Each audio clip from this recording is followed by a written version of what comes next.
The 2023 legislative season, over 2/3 of states across the country have either passed laws or proposed laws restricting gender-affirming care.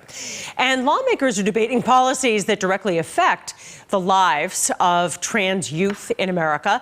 Manuel Bojorquez is among 3 CBS Reports correspondents sent to 3 key states to examine these difficult conversations rippling across the country. And Manny, thanks so much for joining me today.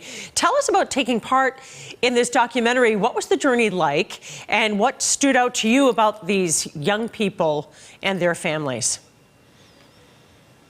What we wanted to do is really to go behind or beyond the headlines here and talk to people who are truly impacted by some of these policies and laws that have been enacted across the country. So there are 3 reports here, mine focused really on Tennessee. That's a state that banned gender-affirming care for minors, and that has so far been upheld by the courts. It's where we met LW.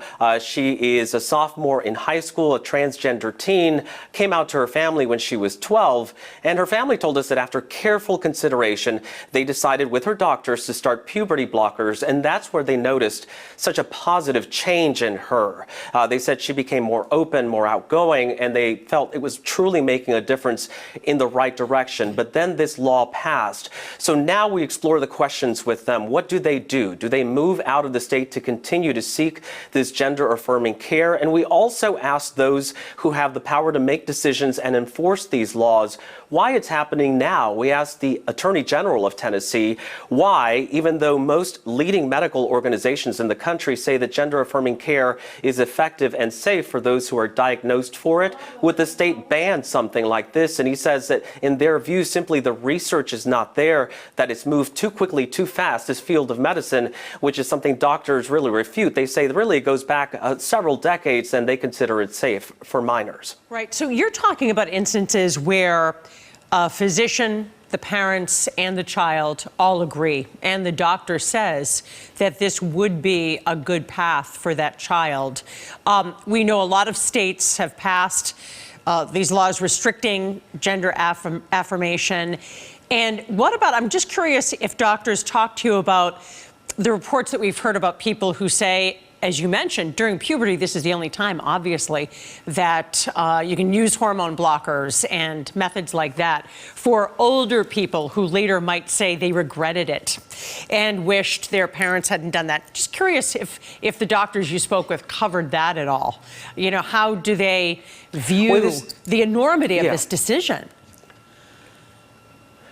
Right. The doctors we spoke with said, look, the number of people who grow up to reject or regret having gone through this is rather minor in their view, based or countered with how many people actually thrive as a result of having the gender-affirming care. What was interesting to us is that Tennessee did not block the use of puberty blockers when it comes to cisgender youth. There's something called precocious puberty, where doctors can diagnose puberty blockers in certain cases. They only blocked it or banned it when it comes to use for trans youth. And that's the big legal question here.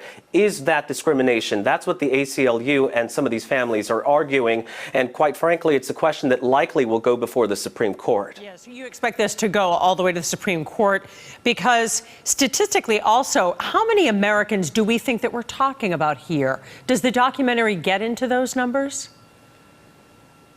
Yeah, the doctor we spoke with said, look, it's a fraction of the population, but when you think about it, it's tens of thousands, if not hundreds of thousands of people who identify as trans. And if you can help them at an early age, that helps to relieve so much of the anxiety and distress that the gender dysphoria can bring.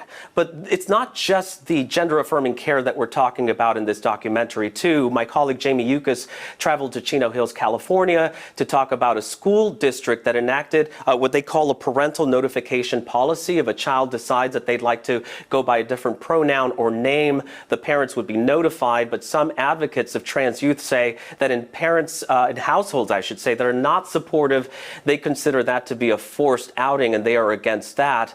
And we're also looking at how families are dealing with this. Chris Van Cleve, one of our other correspondents, went to Colorado, where a family from Texas had just moved because they just felt that the laws of the state were really affecting their child in a negative way. So these are all very complex and difficult conversations happening all over the country, and we decided to try to take a look at really beyond the headlines, as we said, what's really going on.